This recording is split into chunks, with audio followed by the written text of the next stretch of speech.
Good morning, online people. I'm audible.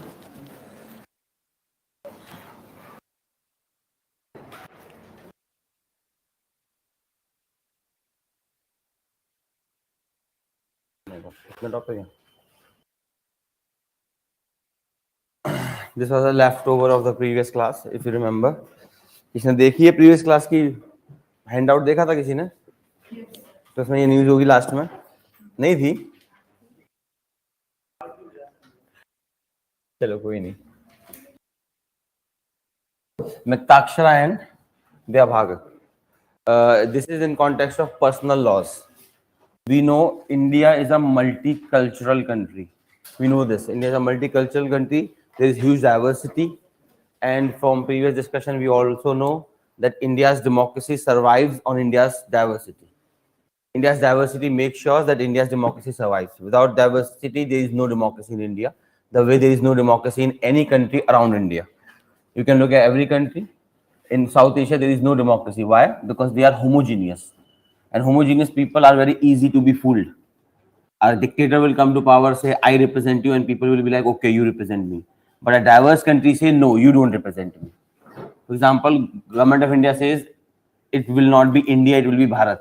The southern people say, no, thank you, India is sufficient. They do not like this Hindi imposition.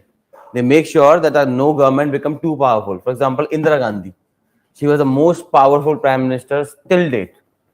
She has been the most powerful prime minister. She had government in union and all state except Tamil Nadu. During a peak of the power, she could not have a government in Tamil Nadu. So this is diversity which makes sure nobody becomes too powerful. So we have different personal laws in India. Now, government of India is also trying to push UCC. I think आप सबको पता ही होगा.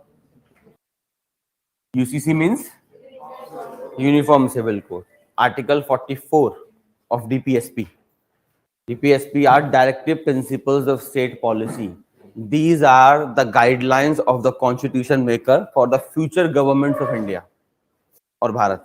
ठीक है? So UCC Uniform Civil Code. फिर मैं जल्दी से बताऊंगा. बताइए, what do you think? We should have UCC or not? हाँ जी, कौन था यस वाला? नहीं, क्या हो गया बता दो. सारे नो है. सारे देशद्रोही हैं. चलिए.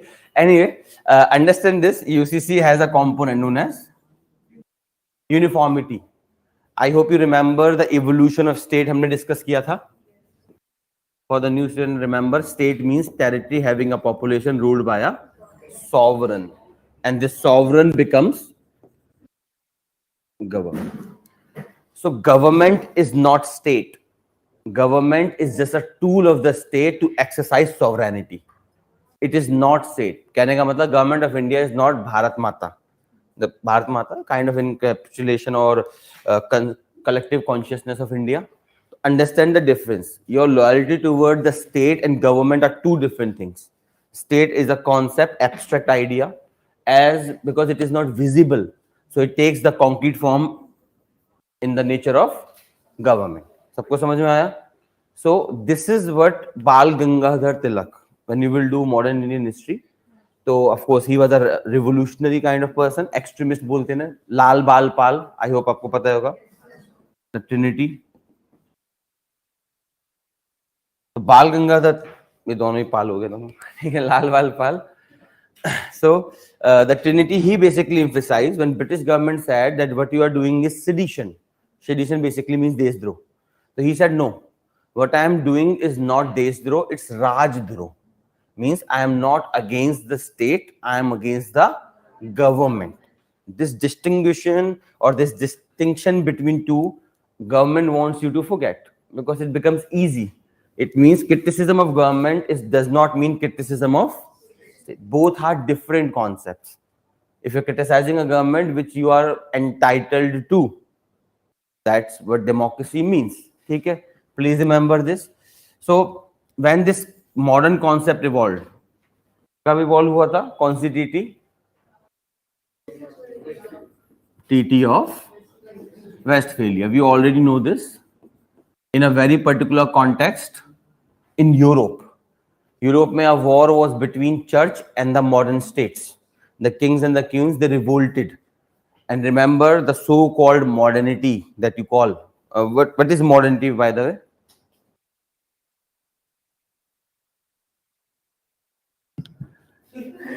अच्छा जी. Modernity, मतलब how you distinguish time. For example, we divide time into three phases, na? History, time, ancient, medieval, and modern.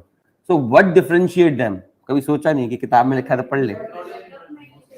हैं? Development of what?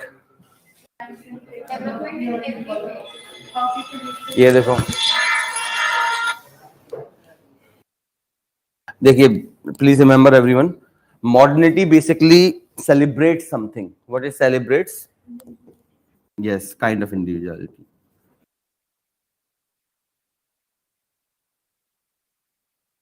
The central premise of modernity is rational individual. A person who questions everything, a person who does not accept anything just because it is given. For example, medieval time mein religion was the most dominating factor, and particularly Europe mein church. Whatever church used to say was the law, whether you like it or not. Modernity has a rational individual, an individual which will question anyone. And this is the prime point, of course. Anyone also include government, so you will question the government also. Or always remember, modernity is the basically a gift of Christianity. It evolved within Christianity because of Christianity.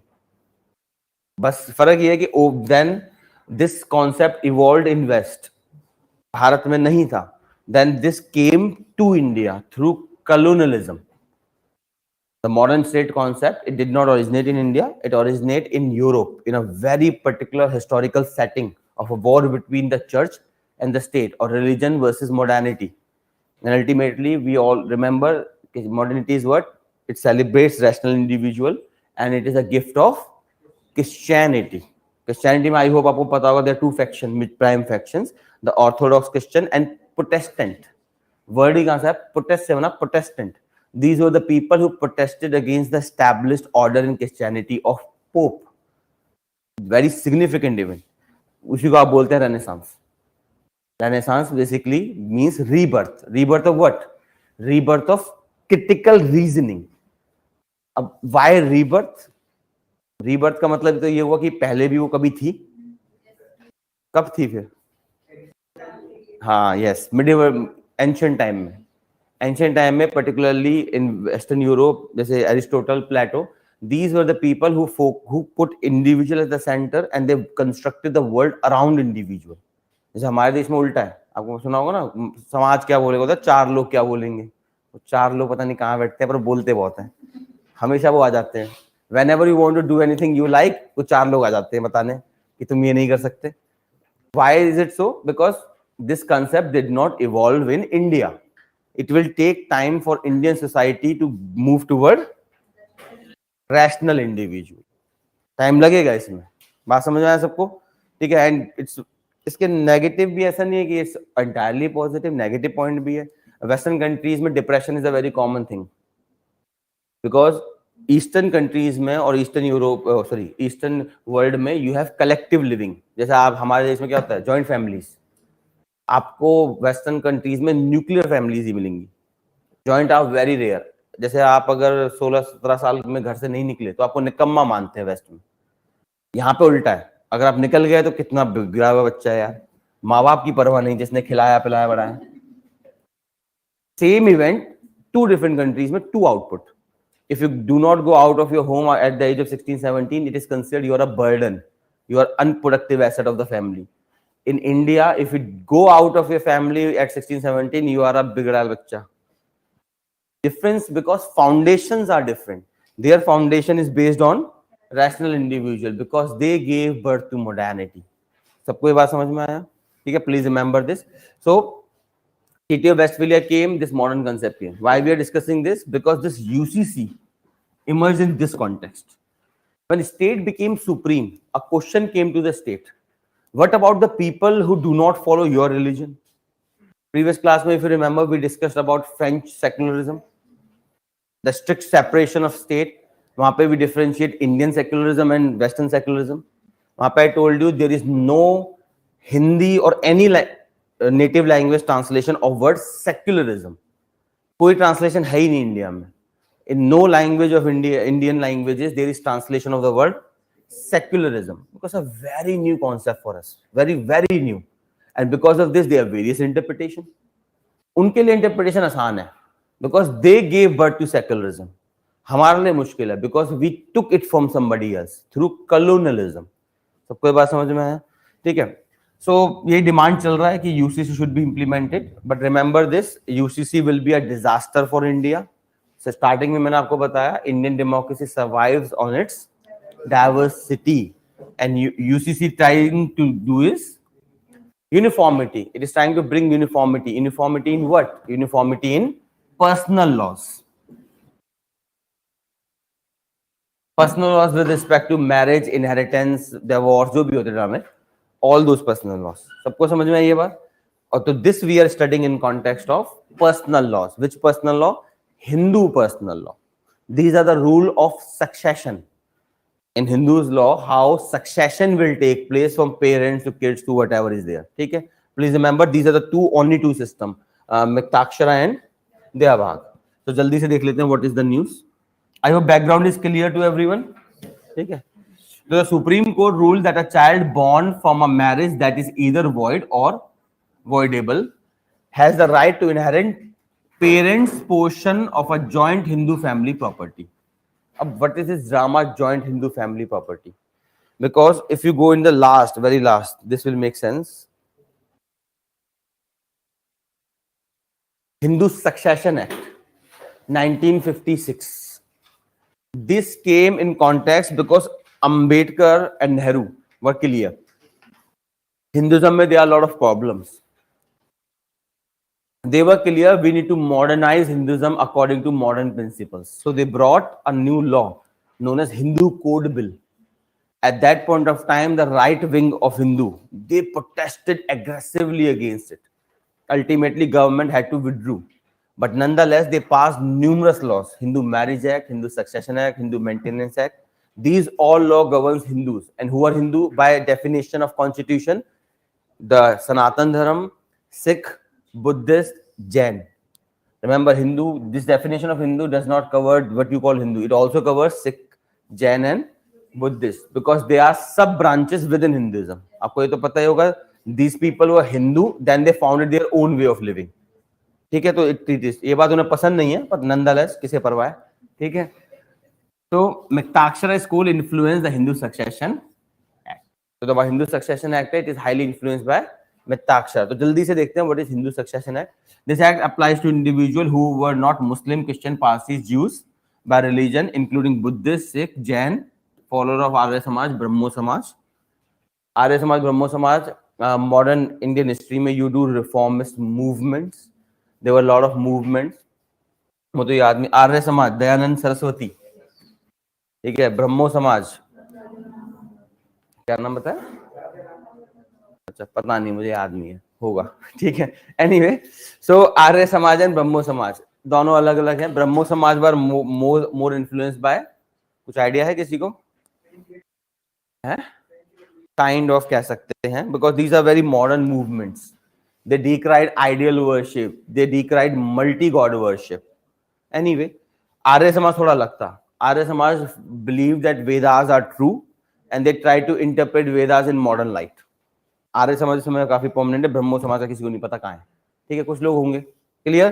So this law applies to the Sanatan Dharam, ठीक है, and Buddhists, Jains and Sikh, plus the faction within Hinduism like Arya Samaj and Brahmo Samaj. So what it says if a person passes away by making a will, if you passes away and you make a will, then your property will be devolved upon the beneficiary as per the will after death. But this will must be registered will. ये नहीं कि घर पे बैठ के बना ली हो गया. A will that is registered with the registrar of Government of India, then it is applicable in the code of law. Next is if a person passes away and does not make a will, then it comes to case. If you passes away and you have no will with respect to your property, then their property is distributed between the surviving legal heirs as per the law of succession. So in this law, there is a proper chronology, something they call class 1, class 2, class 3. Succession में there is a class 1. In that they list like brothers, sisters, children's, wife, husband, जो भी case बनता हो. Then come class 2. If there is no one living in class 1 alive, then come class 2. No one alive in class 2, then come class 3. And no one in there, then state takes away the property as cheat. Because ultimately this entire land is believed to be belonging to the state. If there is no succession, nobody claims the property, then state takes the property for itself. ठीक है, clear है सबको? वही मैंने बताया, अगर कोई legal hair नहीं है कैटेगरी 1 में तो कहां जाता है? क्लास 2 में चले जाते हैं. Very significant thing happened here in 2005. सोचिए, वी गॉट इंडिपेंडेंस इन 1947. हमें 2005 तक का वेट करना पड़ा to give woman equal co-personal right. Before this, a woman could not inherit the property of the parents. They cannot. They inherit the property of their husband's parents as a part of joint family there. They do not inherit the property of their own parents. इसीलिए India में there was one of the provision that dowry, why it did not end it. That is, a lot of cases were there in which women found it the best way of taking the part of the parents' property. इसलिए भी and नहीं हुई. ऐसा नहीं था कि dowry they wanted to give. Some cases में the woman thought that this is the only mechanism I have to get the part from the parents property, otherwise मेरे भैया जी ले जाएंगे सारा. ठीक है. So to avoid that, now there is an amendment 2005 के बाद से, very significant amendment. Now womens are co-partner. Co-partner means whenever the parents will die, the property will be equally distributed among all children, including the female member of the family. Clear है? Very significant, but it applies after 2005. Anyone who has died before 2005, this does not apply, because most of the amendments are prospective, not retrospective. Clear to everyone? ठीक है. अब आते जल्दी से starting में आ जाइए. Let's look at this. That is what they are saying. The Supreme Court is saying that a child born from a marriage that is either void, means that they are divorced or separated, whatever they are, or they are likely to be divorced, then the child has the right to inherit a portion of joint Hindu family governed by the Mitakshara law. However, the inheritance rights are limited to the parent share and do not extend to other family members' property. मान लेते हैं they are grandparents. The grandparents die. Grandparents की property में remember the grandchild also have the part. Grand parents की property में केवल आपके parents का पार्ट नहीं होता, आपका भी पार्ट होता है. You can legally claim it. हाँ, आपके पेरेंट्स की खुद की जो प्रॉपर्टी है उसमें आपका पार्ट कुछ नहीं होता. It depends upon the will of the parents. But in case of grand parents, if there is no will, then the grand parents property is equally distributed including the grand child. बात समझ में आया सबको? So that is what they are saying. That मान लेते हैं grand parents dies, तो of course the property will be distributed equally including the child born from a void marriage. void मतलब divorce, separated, खत्म हो गई है कहानी. कहने का मतलब सबको समझ में आया? चलिए देख लेते जल्दी. In the area of Hindu families in India, आपको पता है two prominent law govern of succession within Hindu undivided family, the Dayabhaga school and the Mitakshara school. जल्दी से देखते हैं. What is Mitakshara school? It is based on the principle of joint family system where ancestral property is passed on from generation to generation. Each member of the family has the right to share in the property. Each member, who class 1, class 2, class 3.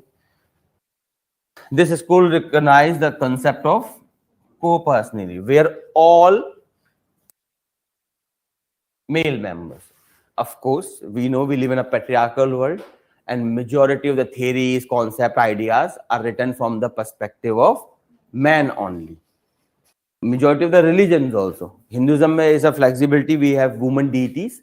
And generally, woman deities are not found anywhere, except for ancient religions. If you go in ancient religion, then woman deities are found. Otherwise, the woman deities are not found, particularly in the two most important religions on earth, Islam and Christianity. They are male's perspective of a way of living. Hinduism, at least, you have a flexibility of female's perspective by having female deities. Remember, take a please remember this. So of course it is the old law, so obviously बात है, it recognizes males only. Now we have modernized it, but you remember for the concept, if a question comes about Mitakshara, then remember this, it is for all male members have equal right over ancestral property. The school recognize the rights of daughter to inherit property, but with very certain limitations. Clear? Mitakshara also recognize the concept of survivorship, where a share of the deceased co-partner automatically passes on the surviving co-partner. कहने का मतलब, मान लेते हैं the parents dies and you have 6 children, so of course equally distribution of property. मान लेते हैं the other one of the children dies somehow, mysteriously dies. ठीक है? Then what will happen? So that property will transfer to the remaining of the siblings. That is this concept of survivorship. Clear? Next. Of course, ये जो भी इस व्यक्ति का नाम है, बहुत स्मार्ट व्यक्ति रहे, विजना सवरा जो भी है, ठीक है, he wrote something, ठीक है, that book on which the law of Mitakshara is based. Clear? Next, Dayabhaga.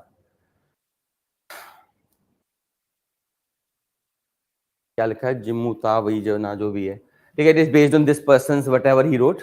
ठीक है, it is based on the principle of individual property right. तो पहले वाला किस पे बेस्ड था? जॉइंट फैमिली पे. ये किस पे है? इंडिविजुअल प्रॉपर्टी राइट्स पे है, where each person exclusive ownership over his or her property, exclusive. It does not recognize the concept of co-personal. तो ये डिफरेंस याद रखिएगा. In Mitakshara you have joint family, in Dayabhaga you have individual ownership. In Mitakshara the concept of co-personal is recognized, that everyone get equal part. In here, the concept of co-partner is not the recognized. The property is inherited through lineage of succession, starting with the near ones of the owner of the property. The right to inherit property is determined by the rule of succession. Means your kids. उसमें क्या है? If you die, then everyone in your family, the male members, including your brothers, whatever you have, they all inherit the property. Here, who inherit the property first? Your near one, the class one, near one. Then if there is no near one, मान लेते हैं your immediate siblings, then they will go to cousins, then after that far cousins, and पता नहीं कौन कौन. ठीक है? और where it is followed, Dayabhaga school is prevails in Bengal and Assam only. So there are 2 states of India where Dayabhaga is followed, and the remaining of the state follows Mitakshara school. Whether it is divided into whatever. ठीक है? Please, clear है? So remember, I don't think there will be a question in mains in this. Prelims में maybe they can ask, what is Mitakshara, what is Dayabhaga? ठीक है? Mains में I don't think it will come. हाँ, but it may be very useful. Hindu Succession Act will be very useful, and understand the UCC will be also very useful. यही problem है UCC के साथ. If you implement UCC, तो which will you implement? Dayabhaga or Mitakshara? Or would you impose this on Muslims, Christians also, who do not believe in your way of living? This is the problem with UCC. You will take one rule and you will impose on everyone. One rule, which rule? Majority rule. Majority, I am not talking about religion, I am talking about a value. Any value which is in majority will be imposed on everyone. For example, मान लेते हैं if 1990 में we bring UCC, so would LGBT people will get the right to marry? They can get right to marry today, maybe. What changed? Value system changed. This is the problem with UCC. UCC will impose majority values on everyone, including those who do not follow them. And India में इतनी diversity है, you anyway cannot implement UCC. For example, if you consider lineage from male, then what about Meghalaya, where lineage is from female? Meghalaya is a matriarchal society. So what you will do with those people? If you impose monogamy, then what you will do with tribes which have both polygyny and polyandry? Polyandry means basically one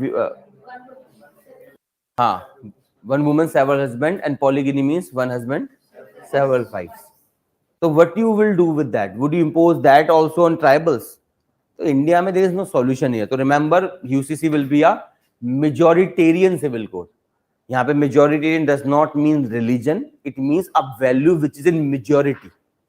And it is not confirmed that majority values are always right. For example, when Ram Mohan Roy fought against Sati, his own family protested against him. His own family wasn't involved in protest against him. But he was in minority. But today, if I say Sati should be allowed, so you will be like, sir, are you mad? but at that point of time you will be like, kill this person, he's very not even, okay, he's disturbing our system. So always remember, something is good, something is bad, depending upon which time period you talk about, which society you talk about. So which value you will impose. UCC में सबसे बड़ी problem क्या है? Which value you will impose, and of course the majority values, whichever value that everyone thinks is just, let's impose that, and it will create frustration among those who do not believe in that value. Clear सबको? चलिए, anyway, rest is up to you. Next देखते हैं Delhi Declaration. You know, Modi 20 had happened. ठीक है, तो Modi 20 has been done. So let's see what happened in Modi 20. Modi 20 में there was a Delhi Declaration. As we sign declaration every time. Make a significant achievement in G20. तो इसे देख लेना, some point what happened.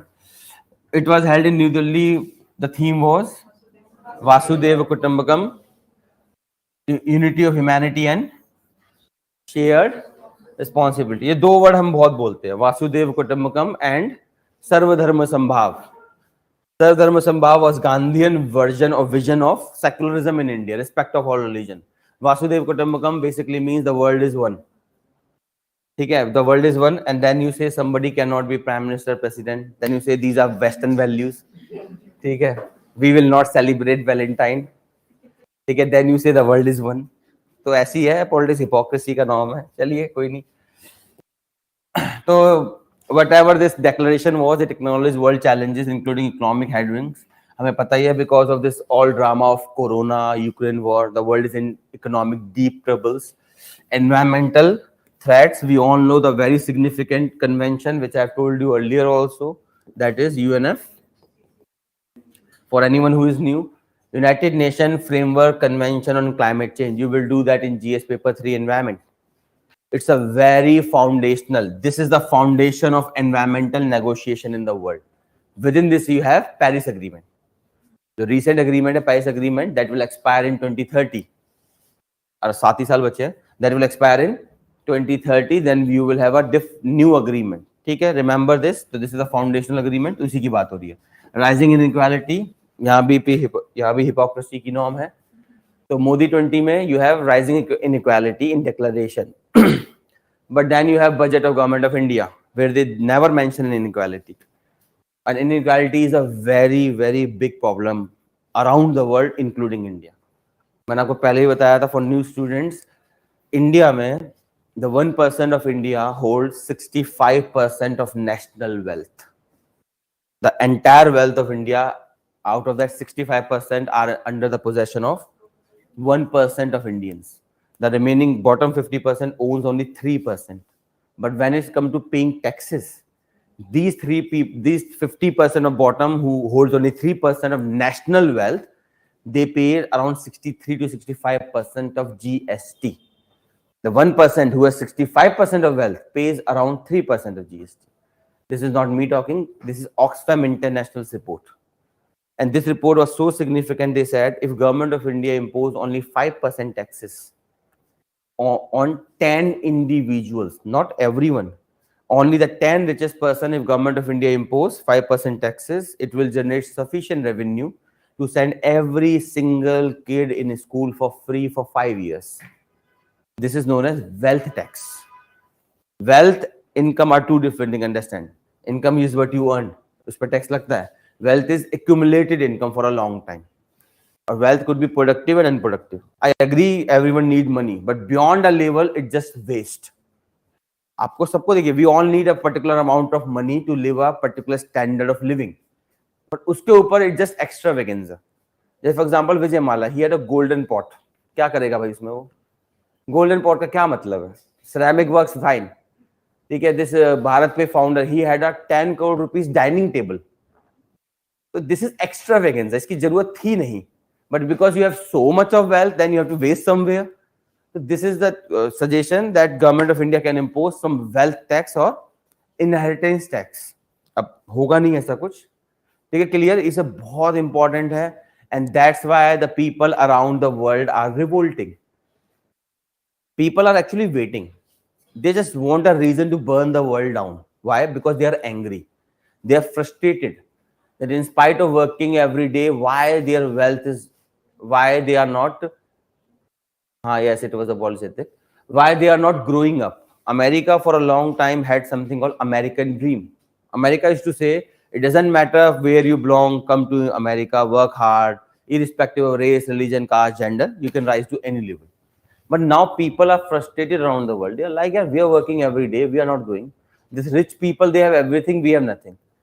And this arrogance statement comes when you have Mumbai, where you have Antilia, that Ambani's house, that extravaganza. सोचिए in a state which has the Asia's largest slum. It's a statement of arrogance. कि मैं इतना बड़ा घर बना रहा हूँ 6 लोगों के लिए and look at you. It's frustrating and it is happening everywhere. So whatever you're seeing in the world, na, कि people are protesting, revolting, this is happening because people are frustrated with something inside. They are unable to understand why we are not growing up. And who takes the advantage in this? Whenever you're in a crisis, then there is a friend who comes, who are like, मैं तुम्हें संभालेगा. Soft dictators. Soft dictators is a new brand of dictators rising in power. They're exploiting this scenario. They know there is extreme inequality. People are frustrated. They are unable to understand why we are not growing up. So they come and they are saying, मैं आपकी मदद करेगा. इसीलिए India में for example Rahul Gandhi के लिए the BJP coined a word शहजादा. शहजादा means prince. That word was coined to make you understand subconsciously that he is the part of elite. सबको समझ में आया? Please remember there is a hatred of elite in this world. And France में for example that people started burning the state with that some policemen killed some individual and then everyone was rioting. Understand this, if you are a happy person na, even a big event does not impact you much. मान लेते you are a very good mood, आज आपका बहुत अच्छा दिन था, शाम को मान लेते you went to home and your father said something, ठीक है, but you had a bad day, then you went home and somebody even just made a joke and you are like अब तो कहानी खत्म. Understand the difference depending upon how you feel you behave. If you feel joyous, even a big remark you pass on. If you are angry from inside, even a small comment hurts you. That's the problem why immediately people start rioting and lynching, because people are hurt from inside and they're unable to know why, because nobody is telling them. सबको समझ में आया? तो hatred of elite and the rise of soft dictators. And India की मैं बात नहीं करूंगा, but some people are soft dictators. We understood in the previous class, G20 is becoming an exclusive club of dictators. किसी को याद नहीं है, मुझे शकल से लग रहा है. That कौन स्कॉलर था जिसने बोला था? प्रीवियस क्लास में करा था हमने. ऑनलाइन था है? मुझे भी याद नहीं, इसलिए पूछ रहा हूँ मैं. क्या था? जयश्री सेन गुप्ता. ठीक है, she analyse this, previous class के नोट्स में है analysis. She emphasise the G20 is becoming an exclusive club of dictators because democracy around the world is declining. We are living in the reverse wave of democracy. You can pick any democracy and we are declining. India तो अब hybrid democracy हो गया है. When Modi government came to power, India was around, I think, 53rd out of 160 something countries. Now India is at honorable position of 103rd. So from 53 we have jumped to. इतनी growth करनी चाहिए जिंदगी में. ठीक है, चलिए. तो India is not alone actually. The world is suffering this and the reason is, बहुत इंपॉर्टेंट चीज है ये. ठीक है, we will keep on exploring this further. Disproportionate impact on vulnerable group, whatever. ठीक है, देख लेते हैं. Let's see what are the significant highlights of this so-called declaration. Ukraine war, of course. अब यहाँ पे understand this. There is a term called buck passing in IR. What we call it?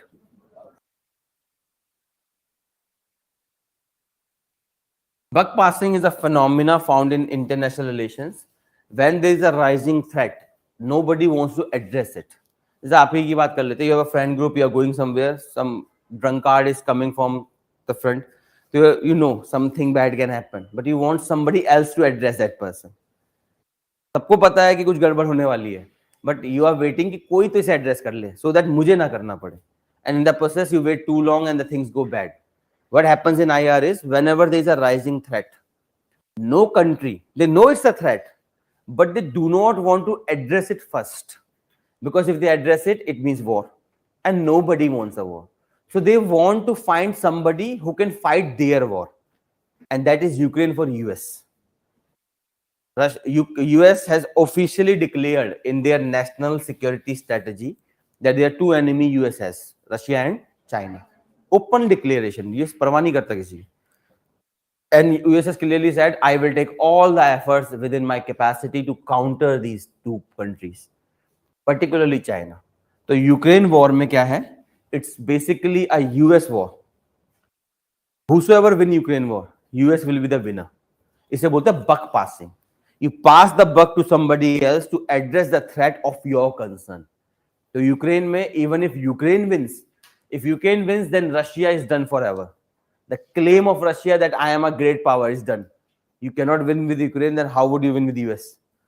If you, somehow मान लेते हैं Russia wins, then even that every war is a war of attrition. Even the winning power is a losing power because you go backward in development. So at least 20 to 30 years, Russia will go back. So whatever is the outcome of Ukraine, the winner is America. And we know this. इसलिए Modi ji did not participate in Ukraine war. ठीक है? And why? Because right now, US is doing buck passing vis-a-vis China with India. जैसे it has passed the buck to Ukraine vis-a-vis Russia, US has passed the buck to India vis-a-vis China. I hope you know, पहले भी शायद discuss किया होगा. China has a project known as Belt and Road Initiative. It's a mega project where China is investing in every country around the world, known as Belt and Road Initiative. So US came and US like, India, look what China is doing. We are like, क्या कर रहा है China? So they are like, China is building something. We are like, fine. Then they are like, it is danger for you. We are like, how? Then they said, it is a string of pearls. They said it is what? क्या हो गया?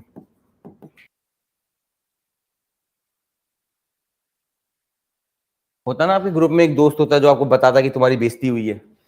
ठीक है? It's like, यार तेरा मजाक बनाएगा, you did not reply. कुछ तो करो जिंदगी में. So that friend is America. It goes around the world and tell to the countries that you have to fear somebody. So what it has told to India? A string of pearls. How does this work? For example, this is India. Already India is cornered by a two-front war. Here you have Pakistan, you have China. And Pakistan is a colony of China, whether Pakistani likes it or not. It's a comprehensive colony. Okay? So we are in a two-front war. Now comes the Indian Ocean. So what China is doing? China is creating projects around Indian Ocean. These are strategic projects. They are commercial in nature, but they can be easily converted to strategic projects. If you link all of them, it becomes a kind of string of pearls. So basically, America came and said that China is constructing ports around you. क्या कर रहे हो यार तुम? China is trying to encircle you. And the name, ये name हमारा नहीं है, please remember. ये अमेरिका ने हमें दिया था. उन्होंने कहा this is called string of pearls. We are like, okay, fine. अब तो हमें कुछ करना पड़ेगा. So India has counter string of pearls. इसलिए India is also investing around Indian Ocean, and we have literally strengthened our power in Indian Ocean. China cannot checkmate us in Indian Ocean. And please remember, if there will be a war with India and China, it will be in Indian Ocean. अगली war border पे नहीं होने वाली. अगर war होगी कभी भी India China में, तो it will be a war on Indian Ocean. But it's a certainty because some scholar says, तो मैंने बता दिया ऐसा. ठीक है? The reason is, there is no point China would have it. China is investing excessively, not in military, but in navy. Because there is a theory, मैंने आपको बताया था, सारा भूल गए. Ocean power याद है किसी को? अल्फ्रेड टी महान याद आया कुछ? ये भूल गए? कोई नहीं, दोबारा देख लीजिए. Alfred T.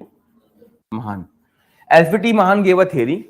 He said the days of continent power are gone. The days when you had the most advanced army and you were the most powerful country, they are the gone days. This world will be of a country that will control oceans. Whichever country can control ocean will control the world. This will be a superpower and nobody can deny it. Why? Because 90% of world trade goes through oceans. If you control oceans, you control trade. If you control trade, you control a country's economy. If you control economy, you virtually control a country. सबको समझ में आया? तो China is heavily investing in navy, and that's why if there will be a dispute, a full-fledged war, then there are 100% chances that it will happen in Indian Ocean, because there is a very strong war going on. China is making a project, we are making a counter project. For example, Sri Lanka, China made this Hambantota. We got Matata airport. Both are empty. हाँ literally कोई हम्बनटोटा पे नहीं आता, कोई मटारा में नहीं आता, but क्या है, करना पड़ता है. For example, China is making Gwadar port in Pakistan, तो we have Chabahar in Iran. तो for every strategic project of China in Indian Ocean we have a counter project. So we're investing that much of money. और किसके कहने पे? ठीक है, दोस्त ने सही बताया हमें. ठीक है, अंडरस्टैंड दिस. चाइना को मैंने बताया. वैसे भी चाइना के साथ प्रॉब्लम याद रखिएगा, India is not clear. Her scholar का एक ही मानना है, India should be clear. China is a friend और एनिमी. Decide first. जैसे अमेरिका क्लियर डिसाइड करता है, हम पता नहीं डिसाइड नहीं कर पाते. हाँ ना लटकाए हुए बेचारे को ना ही बोल दो यार, वो मूव ऑन करेगा. ठीक है, बट नहीं, हाँ ना में अटकाया हुआ है.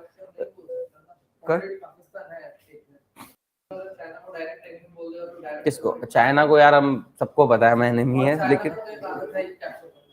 हाँ जिसे बोलते हैं सलामी स्लाइसिंग. एनीवे बॉर्डर का डिस्प्यूट तो अलग है, रीजन अलग है उसके, बिकॉज मैंने आपको स्टार्टिंग में बताया था the modern state concept having a territory population sovereign emerged in west. It came to east through colonialism. So we never had established borders. We had buffer zone between empires. So Britishers, all the borders of India made by who? Britishers. This is one border they could not make. So this is called LAC, line of actual control. It's a concept recognized by both India and China, but nobody knows where it is. पता है कहाँ, किसी को नहीं पता है कहीं पे. ठीक है, India claims कि LAC is within 100 kilometers inside China. China claims LAC is within 100 kilometers inside India. इसीलिए whenever they come they say हम तो अपने घर में आए हैं, and whenever we go we say हम तो अपने घर में आए हैं. तो because LAC defined नहीं है concept. ठीक है, चलिए होता रहेगा ये तो क्लियर है. Ukraine war, India is not a participant here, and India did, इसमें you can say Modi government did right. We should not have taken side in Ukraine war. हमने ली भी नहीं, बिल्कुल सही करा. Because understand India's problem. India is near geographically to Russia. This was the reason in Cold War we chose NAM. NAM was the third movement. Cold War was a war between two ideas, capitalism and communism. It was not a war between country, it was a war between ideas. Ideas, capitalism led by US, communism led by USSR. So there was a war going on. India was like, I cannot become part of any of these warring parties, because understand this, India is a liberal democracy. So politically we are near to US. US is a liberal democracy, we are a liberal democracy. But geographically we are near to Russia and China. तो India के ये सबसे बड़ा problem है. और हमेशा याद रखिएगा, US will not come to our help just because we have an agreement with US. Until unless US interests are clearly involved. And Ukraine war is an example. Ukraine को America gave a lot of appeasement. यार देख लेंगे, तुम tension ना लो, जाओ बढ़ जाओ Russia से. And when it happened, the Joe Biden, I think Donald Trump, हाँ Joe Biden आ गए थे. He clearly said that America will not put troops on the ground. Clear statement. उससे पहले कहते आ जाओ हम देख लेंगे कहानी को. दोस्त ने लड़ाई करी तुम भाग गए. बात समझ में है? फायदा होता है इससे. तो understand this, just because India is in a war with China, so nobody will help. And we are geographically near to Russia. So we cannot afford taking sides here. तो हमने सही काम करा, मोदी गवर्नमेंट को you can praise in there. Second point, grain, food and energy security. Russia and Ukraine are called upon to ensure uninterrupted delivery of grain, food and fertilizers, because you know inflation is happening around the world. Inflation, I hope everyone knows. Inflation, the reason of inflation is when demand is. Inflation means when demand is much more than supply. As long as this relation hold true, whether demand increase, decrease, supply increase, decrease, as long as this is there will be inflation. Okay? So inflation in India was not because of demand, because demand to hai nahi. People have no jobs, demonetization, corona, lockdown, people had no jobs, businesses were not functioning. So without jobs, in uncertainty, nobody buys. There is a tendency of the mind, as soon as a crisis hit, economic crisis, people stop spending money, which extend the crisis further. When crisis happen, when there is no demand. If there is no demand in the economy, then nobody will manufacture anything. Because private corporation runs on profit. Profit will come, I will manufacture something if somebody will buy. Otherwise, मैं क्यों बनाऊंगा? It's a loss to me. सबको समझ में आया तो as soon as the crisis hit, we stop buying, we stop spending. It further strengthens the crisis because demand goes further down. Demand down means production down. Production down means joblessness. Joblessness means further income will go down. Then further demand will go down. It's a vicious circle. Remember that India had low demand, but even then India had inflation because there was steep decline in supply. All supply chain got disrupted. Production was not happening. Corona imposed lockdown. Ukraine war. Everything is costly, particularly oil. ये एक problem है India में. India में 85% of our energy needs are met by imports. So even 1 rupee increase in crude oil prices is at least 10 to 20 rupee rise in food prices in India.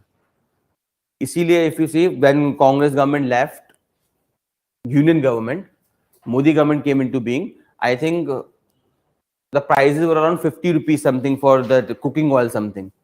Okay, now it is 200 rupees more. So at least 4 times rise within 10 years of Modi government.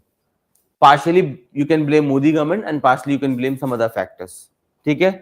Remember this. So this is what we are talking about. Sorry, कहाँ गया ये? समझ में आया? Because of war, supply chain got disrupted. अगला, economics and financial market. Commitment to protect vulnerable population through equitable economic growth and financial stability. ठीक है, joke of the day. कोई नहीं मान रहा इस बात को, कहने की बात है. ठीक है. Anyway, कुछ चीजें हम लिखते हैं जिनको हम मानते नहीं है पर लिख देते हैं.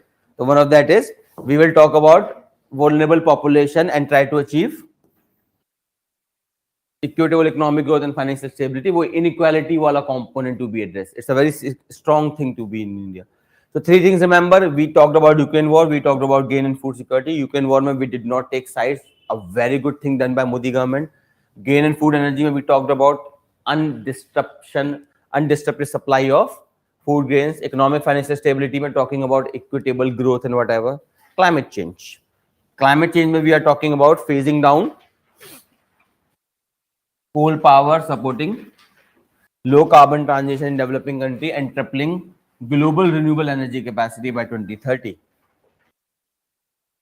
Sustainable financing, carbon pricing and achieving carbon neutrality. What is carbon neutrality? Basically, whatever amount of carbon dioxide you will emit, same amount of carbon dioxide you will fix.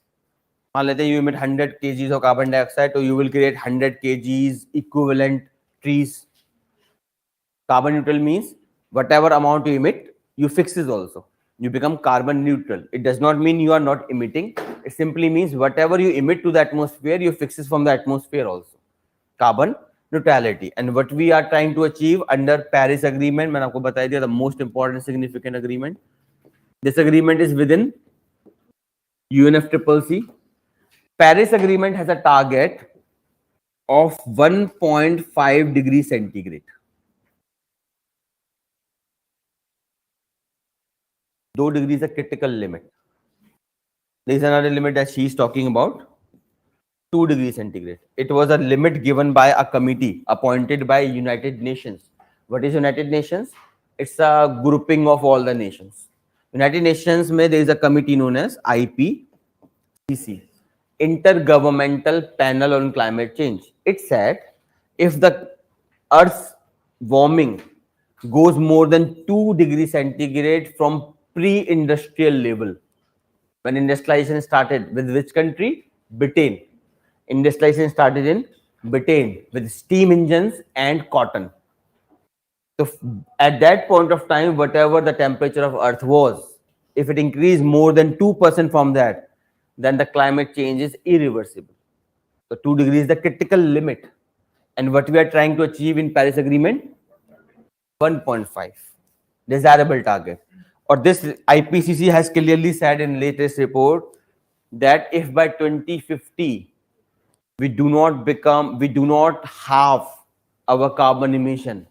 And by 2100, by the end of this century, if we do not become carbon negative, not neutral, negative, that is, we will fix more carbon from atmosphere and we will not emit anything. If we do not do that, then we cannot come back from climate change. This is a deadline given. 2050, we have to go half, and by 2100, we have to go carbon negative. Clear? And who said this? IPCC, which is a committee under UN. ठीक है, please remember this. अब ये क्या हो गया?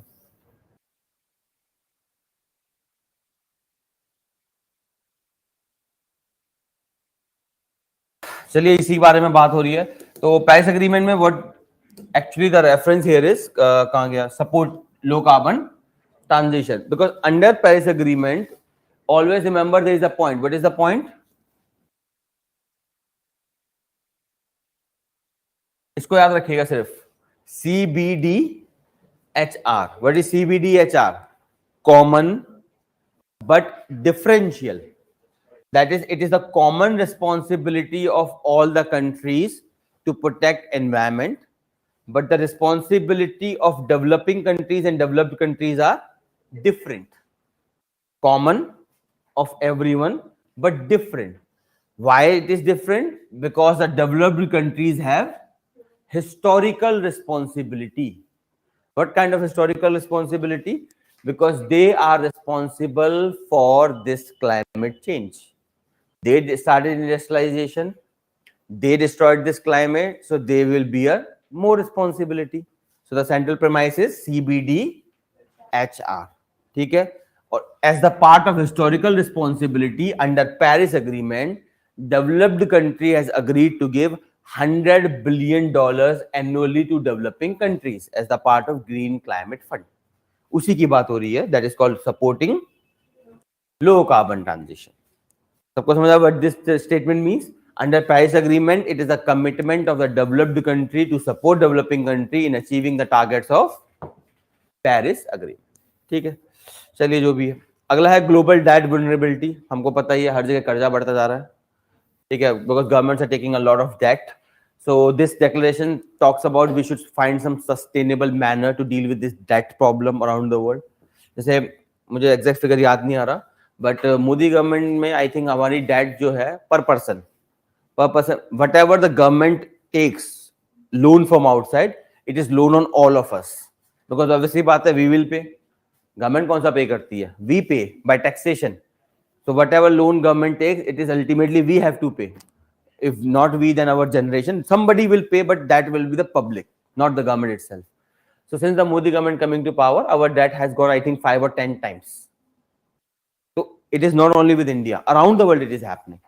ठीक है, clear? इसी की बात हो रही है. We have to find some sustainable manner of dealing with debt vulnerability. Too much loan taking powers. ठीक है. Last, health. हेल्थ आप समझिएगा किस कॉन्टेक्स्ट में? कोरोना के कॉन्टेक्स्ट में. चाइनीज वायरस जो आया था, ठीक है, तो चाइनीज वायरस के कॉन्टेक्स्ट में है ये. Strengthening global health architecture. चलिए ठीक है, बाकी ये सब इंपॉर्टेंट देख लेना यार जो भी है. Clear everyone? अगला African union.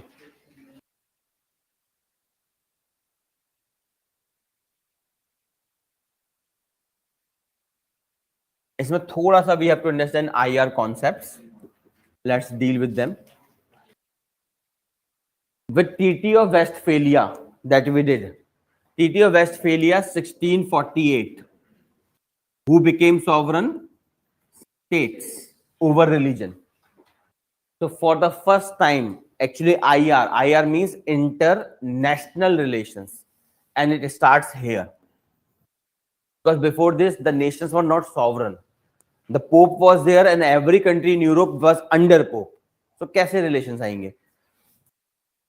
Now 1648 Treaty of Westphalia, the state became sovereign, and because from this point starts your IR, ये starting point IR. ठीक है? And first principle that evolved in IR was BOP, balance of power. What is balance of power? It says that in order to ensure world peace, every country will maintain roughly equal power. Why? Because you will not mess with a person who is powerful. You can mess with a person who is weak. So if all countries are roughly equal in power, so nobody will fight with each other. This is known as balance of power. But it failed. It failed number of times. Napoleon rose to power and he beat everyone. मजे के लिए उसने लोगों को मारा. Because मैंने हमेशा समझाया, when a government cannot give food, they give distraction. And dictators know how to distract people. Napoleon initiated war in entire Europe. More than, I think he fought more than 100 wars. और 100 जरूरत भी नहीं थी. When everyone in Europe acknowledged कि भाई Napoleon, you are sovereign. किसका क्या वजह? ओहो, very sentimental. So when Napoleon rose to power, he fought a lot of wars. When everyone agreed, in the entire Europe, everyone agreed, भाई Napoleon, you are the king. We acknowledge you as a sovereign. उसके बावजूद he carried out wars. Why? Distraction. With war comes nationalism. With nationalism comes patriotism, and people forget their real issues. मान लेते हैं, today you may say कि भाई we are having a lot of inflation. I am not having food in my house. But मान लेते हैं tomorrow we start a war with China.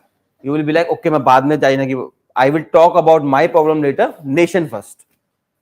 And this is a distraction used by everyone. A lot of wars in the history are initiated not to fight the war, but to distract the people from the real question of survival.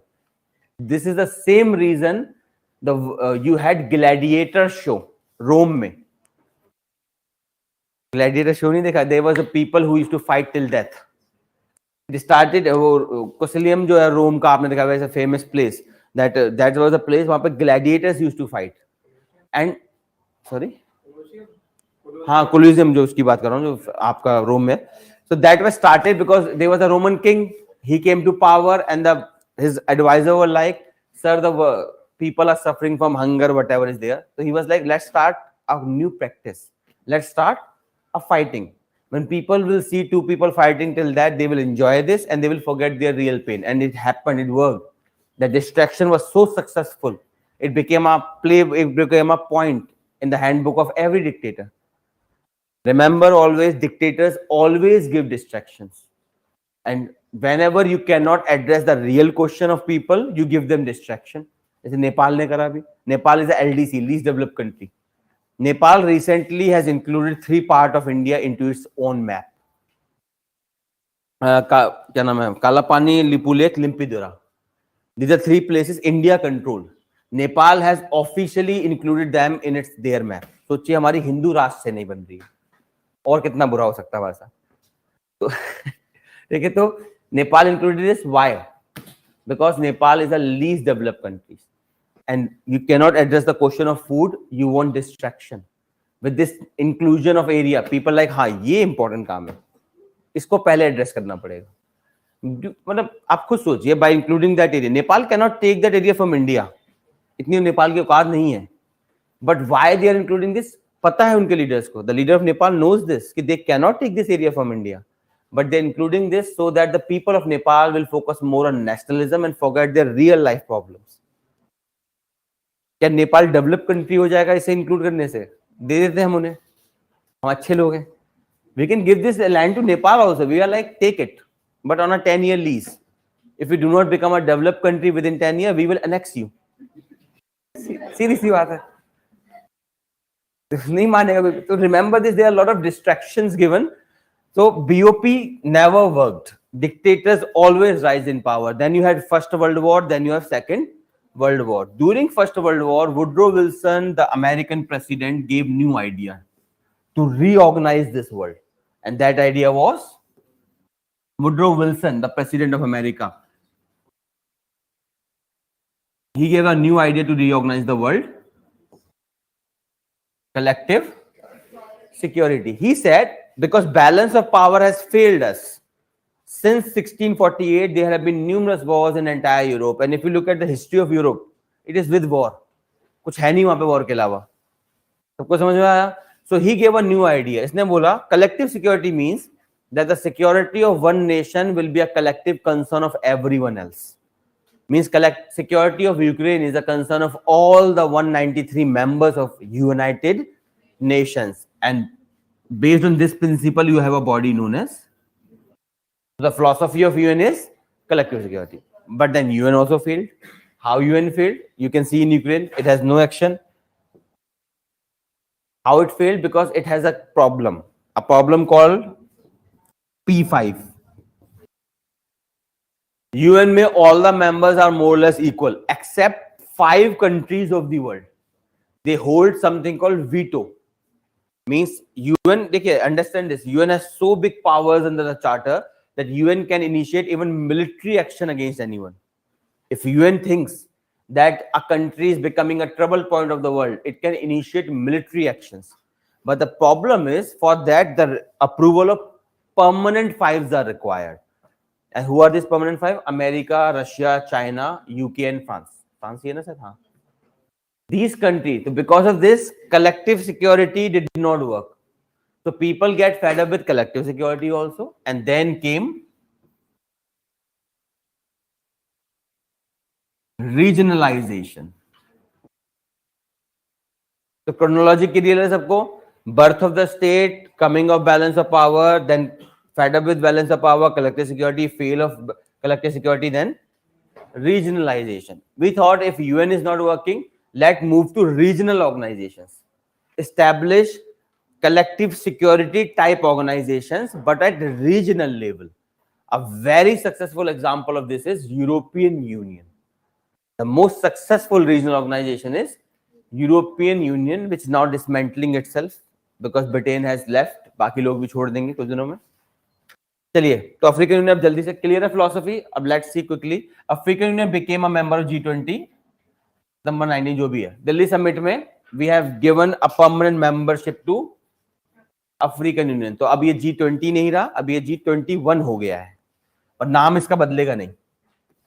A lot of time we do not change the name. Organization का name same रहता है, members बदल जाते हैं. तो now there are how many members of G20? 21 members, 19 states, 2 custom union kind of thing. One is African Union, other is European Union. Clear everyone? This is another good initiative. After Ukraine war, this is another good initiative of the Modi government. अच्छा काम किया इन्होंने. So let's see what is African Union quickly. It's a regional organization comprising of all the African member states. Basically वही बड़ी बड़ी बातें इसमें कि to integrate prosperous peaceful Africa. तो हम हर कोई करते हैं, कोई नई चीज नहीं है इसमें. It has an administrative body known as African Union Commission, the way you have European Commission. This is a significant event. It is in Addis Ababa, Ethiopia. And look at the GDP. कुछ India ऐसा नहीं लग रहा. India की भी same है. India has a 3 trillion GDP with 1.4 billion people. Same is with entire continent of Africa. ठीक है, 3 trillion GDP with 1.4 billion people. इसीलिए इंडिया के केस में कहा जाता है India is a continent masquerading as a country. The diversity that India holds, this is a diversity you find at the level of a continent. और वैसे कुछ भी कहें, इंडिया का record to maintain its diversity peaceful has been very successful. आपको लगता होगा कि यार हर दिन रॉयट सुनने को मिलता है, कोई लिंचिंग कर रहा है, कोई कुछ कर रहा है. Intolerance is increasing. It may be increasing, may be decreasing, is a different debate. But India's track record of maintaining its beautiful diversity is very good. This much of diversity, no country in the world could hold. No country. Very good example, Russia. One of the reasons of disintegration of USSR was domination of Russians. USSR was a big country. It had a lot of ethnicity. Russians were one of them. So it got dismembered because Russians dominated everything. From the day one, we learned one thing very good. We gave leadership to the deprived people. Why we made Ambedkar a person who clearly emphasized that Dalit should have a separate land.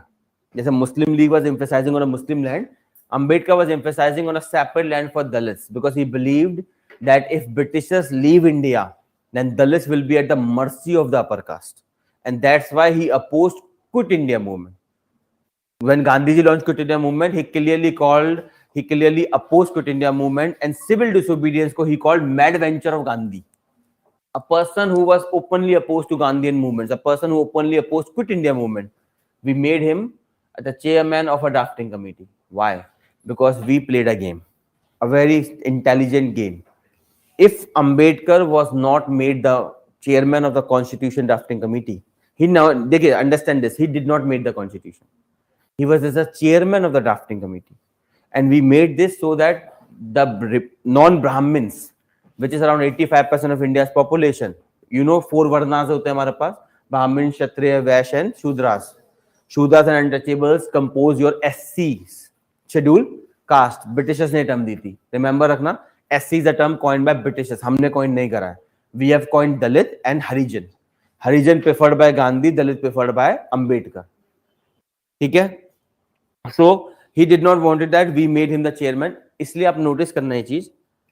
In every agitation involving a caste question, everyone says we believe in constitution. Why they say this? Because उन्हें लगता है ऐसा कि Ambedkar, who is the biggest representative of Dalits, the tallest of Dalits बोलते हैं उन्हें, this person is from their community and he made the constitution. So understand it, it's a psychological game we played, and we played this always. We always gave leadership position, the top ranking position to the people who were deprived. जैसे recent में ST, क्या नाम इनका, द्रौपदी मुर्मू. आप बताइए, by making Draupadi Murmu the president, क्या सारे ST की प्रॉब्लम ठीक हो जाएगी? कुछ नहीं होने वाला. But a signaling we have done that you are an ST does not mean you cannot hold the highest position in India. इससे पहले कौन थे? SC. Why we made him the president? Because president, याद रखिएगा, president is a ceremonial position, कोई power नहीं होती इसके पास. President is basically whichever person the prime minister wants, वो election में जीत के president बनी जाता है. तो पहले हमने SC को बनाया, फिर हमने ST को बनाया. क्यों बनाया? Because we wanted to signal to the people of India, the SC community and the ST community, that this is your country and you can lead it from the top. इससे कोई power में बदलाव नहीं आया, याद रखिएगा. There is no shift of power. The power in India is still held by upper caste men only. If you look at the top position, किसी भी government department में चले जाइए, if you look at the top position, it is exclusively under command of upper caste men. Neither women, nor lower caste, nor minorities. There is no real shift of power, but symbolic shift. Symbolic shift से क्या होता है? Protest नहीं होते हैं. बात समझ में आया सबको? So this is what we did, no country could. And that's why we manage diversity. देखिए 1.4 billion continent level diversity है हमारे पास. Clear everyone? Please remember that. Pan African vision इनका united, liberated and self-determined. Why liberated? भाई liberate तो हो चुका, कितना liberate चाहिए ना? Why liberated? Because we have discussed, अगर आपको याद होगा, colonialism को हम सब समझते हैं. Colonialism means when one country captures another country politically and then economically exploit. Next term is neocolonialism. Neocolonialism, when colonialism was abolished, a developed country needs market and raw material that is available in developing countries. So they changed the form from colonialism to neocolonialism. What is neocolonialism? In this, you do not control a country politically. Politically, it appears independent, but economically, you control it. How you control? Your big companies, the MNCs, multinational corporations, they go to these countries, they intermingle with the politicians, bureaucrats, and everyone, and they make them to bring policies in favor of the corporates, not to the people. So a large number of countries in Africa, they are exploiting their own people for the benefits of multinational corporations of developed countries. This is called, इसीलिए यहाँ पे word रखा गया है. ठीक है, कोई नहीं, तिहाड़ जेल में बताना है बात. ठीक है, अगला है self determined. The founding fathers of AU, वही फ्रीडम, इक्वालिटी, जस्टिस, सारी बड़ी बड़ी बातें चलती रहती हैं. चलिए, objectives, colonisation, apartheid, unity, solidarity, development effort, sovereignty, whatever, ये सब पढ़ लेना, काम का नहीं है कुछ खास. हाँ, achievements of EU successful peacekeeping कई जगहों पे, because there is a big problem in African countries. Majority of them are tribal. और मैंने आपको ये एक चीज अभी थोड़ी देर पहले बताई थी, डाइवर्सिटी पे ही डेमोक्रेसी चलता है. Diversity is a fuel for democracy. Without diversity no democracy except Christian world. If you leave the Christian countries, America वगैरह, which are highly homogeneous yet democracies, none of the countries which are non-Christians have a record of democracy without diversity. India, in particular, is surviving on diversity. So in this case, कहाँ गया? हाँ, ये countries जो हैं, the problem in these countries are, majority of African countries are, dictatorship often comes to power. Why dictators often comes to power in these countries? Because tribals में there is a problem. There is a strong tribal loyalty. Tribals is a collective living mechanism, and tribals में loyalty is very strong within tribes, and that is why they are unable to generate a loyalty toward nations. Majority of African countries are strive with dictatorships and internal feud.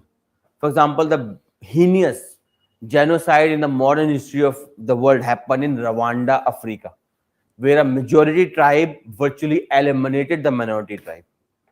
And this is the entire Africa. Entire Africa, there are numerous tribes because it's a tribal continent. And all tribes have a strong tribal loyalty and they're fighting with each other. One of the reasons is colonialism, I agree, because आपने अगर map देखा होगा भी Africa का, you've seen there are very straight lines there. Never a natural border is straight lines. Why they are straight lines? Because in Berlin conference, the European countries put the map of Africa, took a ruler, took a pencil, ये लो बन गया map. And they divided entire Africa. जैसे cake काटते ना, आपने काटा खा लिया. The way they put the map of Africa, they divided entire Africa on scale without caring about the families. There were a lot of cases where two houses, एक पड़ गया किसी देश में, एक पड़ गया किसी देश में, because you are just drawing it out. Because of this, there is a too much tribal feud. In one state, in one country, you have two tribes of different cultures. जबकि उन्हें दोनों अलग-अलग country होना चाहिए था. सबको समझ में आ रहा है बात? अब because ये क्यों है? Because colonial countries, the European powers, they created the current map of Africa. When they came to Africa, there was no proper government in Africa because Africa is majorly tribal. India में ऐसा नहीं था. When they came to India, India में they were established governments in India. The Mughal Empire, the Maratha Empire, they were established empires in India. ऐसा Africa में उन्हें नहीं मिला. सबको समझ में आई बात? इसीलिए this is the biggest problem in Africa. That still tribal loyalties are very high. And because of this, most of the African countries have noticed karna, there is too much internal strife. The tribes are killing each other. And dictatorship comes to power and it always belongs to majority tribe. And the dictators always carries out a genocide kind of things for minorities. ये सबसे बड़ा challenge भी है और काफी successful भी चल रहा है. यूएन के जितने पीस कीपिंग मिशन है मेजॉरिटी अफ्रीका में है. ठीक है, क्लियर. अगला डिप्लोमेटिक कॉन्फ्लिक्ट रेजोल्यूशन, वही गवर्नमेंट्स के बीच में ड्रामे. This is good. African continental free trade area. Now they are trying to establish a African level, the entire continent as a free trade area. So what is a free trade? Understand the level of economic integration varies. Start with PTA. PTA is preferential trade agreement या partial trade agreement. PTA is preferential trade agreement or partial trade agreement. In this, countries agree to have trade on few commodity, leaving other commodity as it is. PTA में you agree that this commodity में we will do free trade. Free trade means less barriers, less custom duty, less quality, less quantity restrictions. ठीक है? FTA is opposite to PTA. FTA में you say I will liberalize all commodities except few commodities of particular concern. सबको फर्क समझ में आया? After this you move further, then you have custom union. It's third level of integration where you say not only we will have free trade agreement, we all will have same customs policy also. Custom policy with respect to import exports. After this you have a monetary union where you say not only we have a free trade, we are also a custom union, also we have single currency. Here you have EU. EU यहाँ पे पहुंच गया है. EU started with this point in the form of European coal and steel community. Over time, they broadened the horizon, and from there they moved to FTA, then to CU, and now they are a monetary union because Europe has a single currency known as euro, and the last level of integration is known as fiscal union. Fiscal union is the last level of integration. Europe अभी यहाँ नहीं पहुंचा. Europe यहाँ कहीं पे है. Because it has some element of fiscal union, but fiscal union proper nahi. Fiscal union means not only we have free trade, we are a custom union, we have single currency, but also we have same government policies also. यहाँ तक अभी नहीं पहुंचा European Union. When they will reach this level, you can say European Union is basically a country. Fiscal policy एक होने का मतलब now governments are having same policy around the board. It means virtually one country. सबको समझ में आया? यहाँ पे तो ये कहां पे पहुंचे हैं और हम कहां पे पहुंचे हैं? सार्क वाले. SAARC is a same association for South Asia. हम भी यहां पे पहुंच चुके हैं. सार्क में एफटीए है known as SAFTA, South Asian free trade agreement. The way you have जो भी है पता नहीं क्या है, African continent free trade area.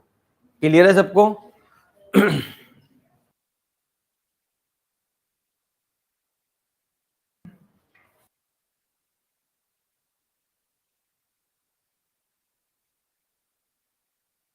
चलिए, व्हाट आर द प्रॉब्लम्स मैंने आपको बता दिया. What is the biggest problem with African union?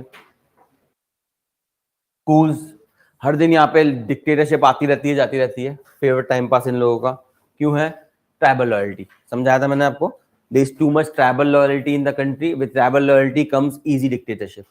India में ये चीज बहुत अच्छी है. एंड इसके लिए one credit you can give to, मैंने पहले भी समझाया, हिंदुज्म को. Hinduism is divided into caste system. And that caste system made sure that one person do not get all votes, because people vote their caste and cast their vote. So, for example, if you are a Dalit, you will prefer BSP over Congress. Because of this, you will make sure Congress does not become a dictatorial party, because Congress will not get all the votes. So, this is the biggest significance of Hinduism having caste system. This system made sure that one party do not get all the powers. Something every country around India does not have. For example, Pakistan, 99% Muslims, that too Sunni Muslims. And if everyone is like me, it is very easy for me to instigate them. They easily support military dictatorship. Myanmar, exclusively Buddhist. जबकि Buddhist तो हम मानते हैं they are very peaceful. Buddha का तो purpose ही था, Buddha said to give up everything, निकल जाओ बिहेड़ों में. बट इवन देन म्यांमार में you have Buddhist dictatorship, basically military dictatorship.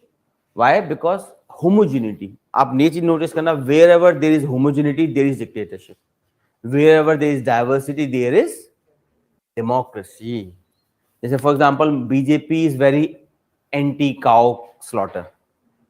Cow slaughter में BJP has a very strong stand, but same BJP makes coalition with parties in northeast, जहाँ पे it's common. वो हिंदी में बोलेंगे, they will say in UP Bihar do not kill a cow, but ये बात वो north east में नहीं बोलेंगे. क्यों? क्योंकि वहाँ पे कल्चर ही अलग है. अगर वो ये बात बोलेंगे वहाँ एक वोट नहीं मिलेगा. एक वोट नहीं मिलेगा तो सरकार नहीं बनेगी. तो they cannot have a rigid stand. They have to dilute their stand. मैं काउ स्लॉटर के अगेंस्ट फेवर में नहीं बोल रहा, but I am trying to say is that nobody in India, कोई भी हो, चाहे इंदिरा गांधी कोई भी हो, can become a dictator in India. वो बन ही नहीं पाएगा, वोट ही नहीं मिलेगा. तुमको समझ में आ रहा है? ये प्रॉब्लम अफ्रीका के साथ है. अफ्रीका में होमोजिनिटी है बिकॉज द कास्ट सिस्टम में tribal loyalty is so strong that people keep on voting to one person and that person always become. अभी शायद कहाँ निगर में हुआ है मेरे ख्याल में, है ना, रिसेंट में. ऐसी है, वहां चलता रहता है, मस्त चीज है. चलिए, एनीवे, तो G20 में they are being given a seat. देखते क्या बदलाव लाते हैं वो. तो रिमेंबर द मेंबरशिप. अगला इट लॉस, गेट लॉस से इट लॉस पे आ गए हम. International Tribunal for Law of Seas. अब ये क्या ड्रामा है देख लेते हैं. थोड़ा सा background. If you remember, I discuss earlier also. For new student I will discuss again. UN clause, United Nation convention on the law of seas. Short में it is also known as constitution of the seas. UN clause, it's an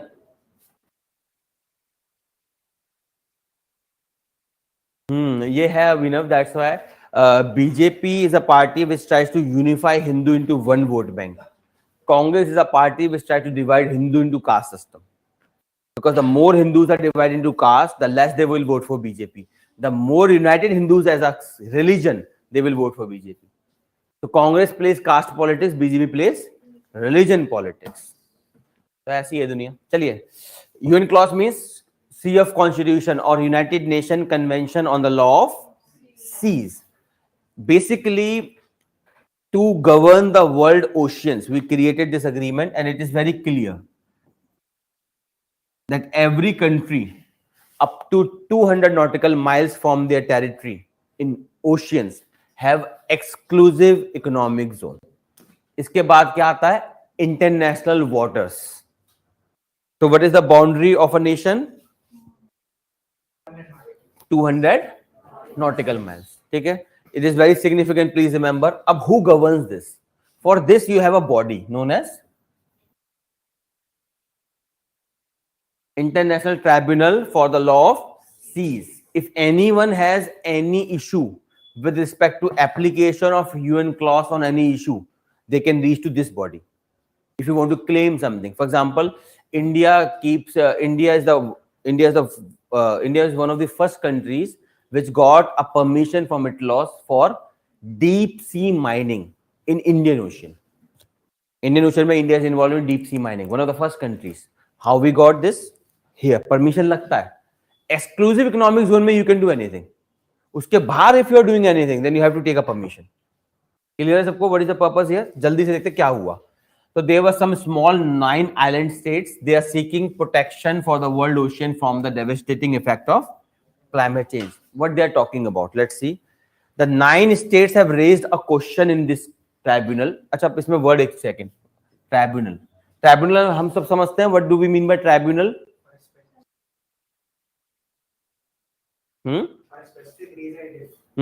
What is the difference between tribunal and a court? The courts can entertain anything under the sun. You can take family dispute, financial dispute, criminal, civil matter. You can take all matters to a court. Tribunals are created for a specific purpose. They can entertain only specific cause. For example, income tax tribunal. They are made under income tax law, and they can you can go there only for income tax related issues. अब आप वहां पे family dispute लेके नहीं जा सकते. सबको फर्क समझ आ रहा है? Tribunals, that's why they are known as quasi courts also. They are known as quasi courts or quasi judicial authorities. But they are known as quasi judicial authorities because they are court, they are like court but not courts. Why? Because they can address only specific issues. ठीक है? And so it's a tribunal for law of seas. So you can go to this place only and only if you have a dispute with respect to law of seas. That is UN clause. Clear to everyone? चलिए आप जल्दी से देख लेते हैं. The 9 small states have raised the question whether carbon dioxide emission absorbed by the ocean. ये आपको environment में वैसा आप करेंगे that we are emitting carbon dioxide ना, so the more carbon dioxide is getting absorbed in the ocean. It is called acidification of oceans. आप जितनी carbon dioxide emit करेंगे, carbon dioxide is absorbed by the ocean water and it is leading to acidification. And what is happening with that acidification? The corals, आपको पता होगा, corals are living organisms, carbon based. तो when ocean get acidified, the corals dies and corals provide the entire ecosystem its life. They are biological diversity hotspots. And if they are dying, then you consider the ocean will die. And the ocean will die, then soon the land will die. It's a, everything is linked with each other. ऐसा कुछ नहीं, कुछ भी isolation में है. इसलिए ये concern है. सबको समझ में आ रहा है why this concern is raised?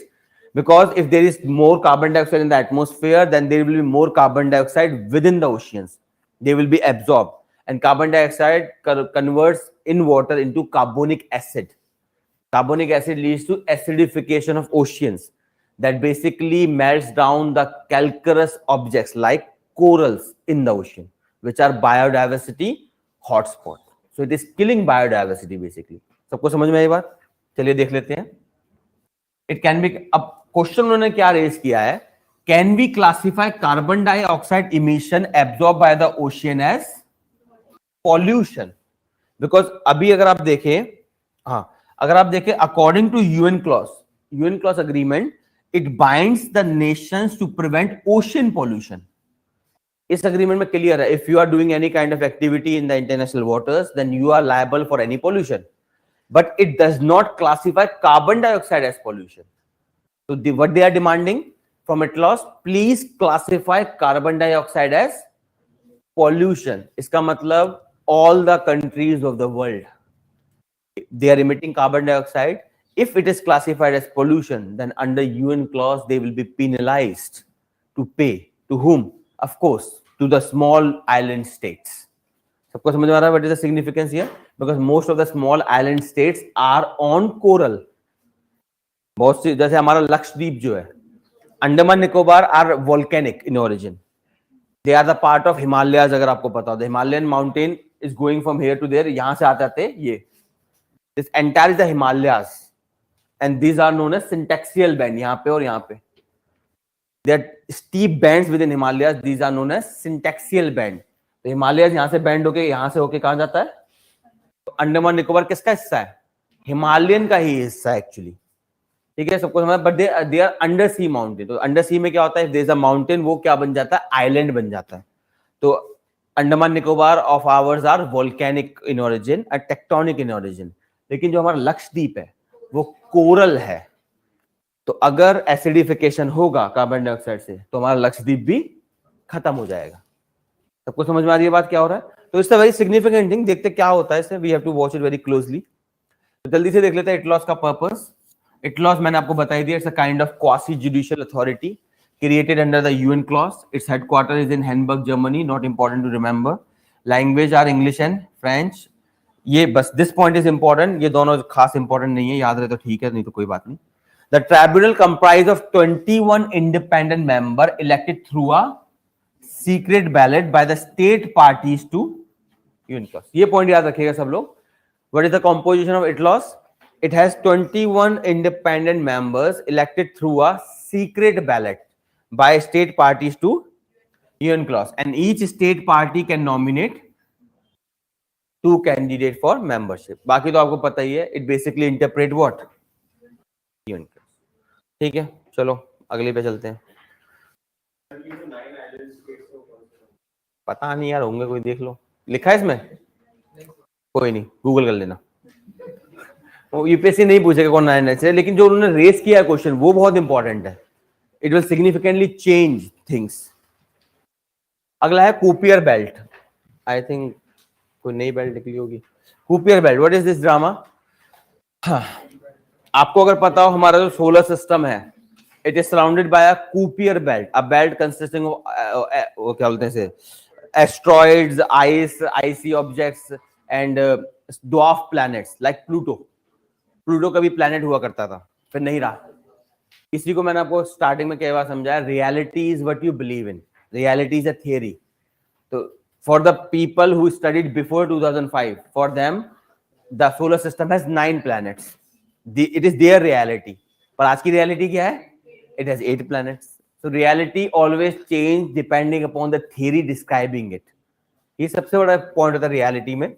चलिए कूपियर बेल्ट में क्या ड्रामा है देख लेते हैं.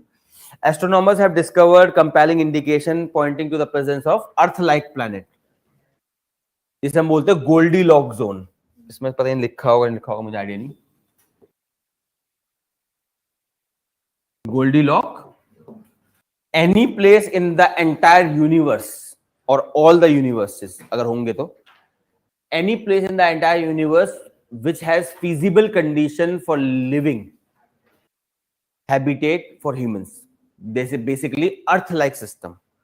Every such place is called Goldilocks zone.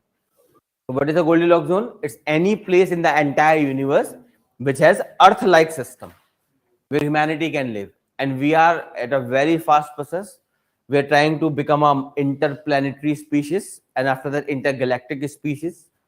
And the significance is, एक बार हम मार्स पे पहुंच गए, फिर इंसान कभी खत्म नहीं होगा दुनिया से. We will always be there.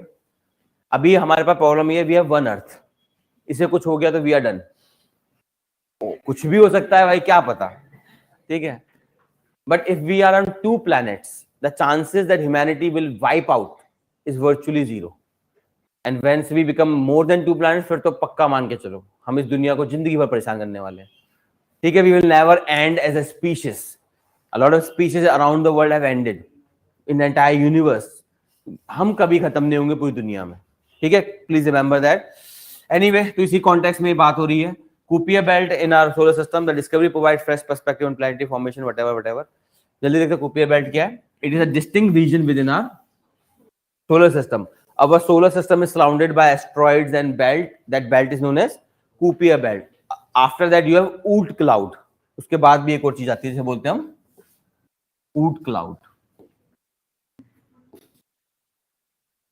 So let's see what it is.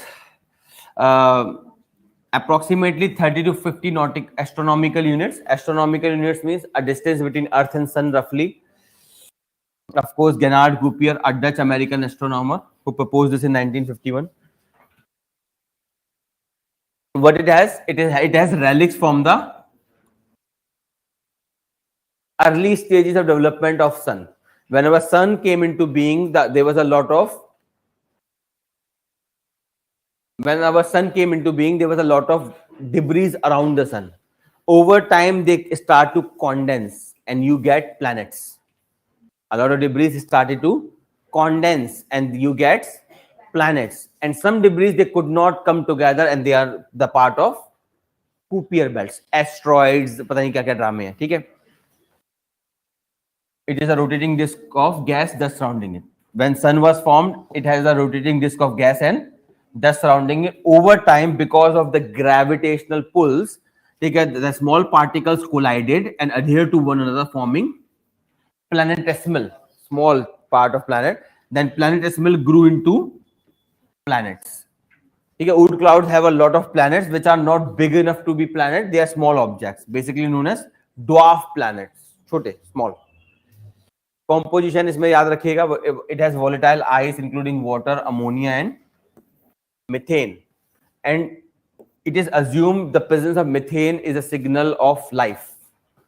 ये माना जाता है कि अगर मीथेन है तो लाइफ या तो थी या है, दोनों में से एक है। एक चीज याद रखिएगा, it is clear that some other planet has life. हम लाइफ सर्च नहीं कर रहे किसी और प्लैनेट पे, we are searching intelligent life. हमें पता है कि जो प्लैनेट्स पे लाइफ है, बिकॉज वाटर है, मीथेन है, तो पक्का लाइफ है। बट लाइफ तो मतलब माइक्रो ऑर्गेनिज्म भी होते हैं। We are not searching for life around the universe, we are searching for intelligent life around the universe. हमें कोई और इंटेलिजेंट व्यक्ति चाहिए, मिल नहीं रहा है। एलियंस, उनके लिए हम एलियंस, हमारे लिए वो एलियंस, ठीक है। देखते हैं क्या होता है आगे। चलिए ये है, बाकी नोटेबल आपको पता ही है। प्लूटो हमारा थोड़ा पढ़ लेना, इसमें मेन चीज ये नहीं है, इनको याद रखिएगा प्लीज, प्रीलिम्स के लिए very very very important. For prelims UPSC remember these missions, not steep details, but do remember them here and there. There's a New Horizon. It was a NASA's spacecraft which went to Pluto. काफी दूर निकल गया व्यक्ति। Next is Lucy. It was for Jupiter's Trojan asteroid Osiris Rex. ये important है because Osiris Rex is going to study an asteroid Bennu and it will return back. Majority of the चीजें हम करते हैं ना, हम क्या करते हैं, वी सेंड अ शिप और रोवर, वो चलता चला जाता है, it does not come back. ये एक ऐसा प्रोजेक्ट है नासा का जिसमें we are trying to bring a foreign soil from some other planet on earth.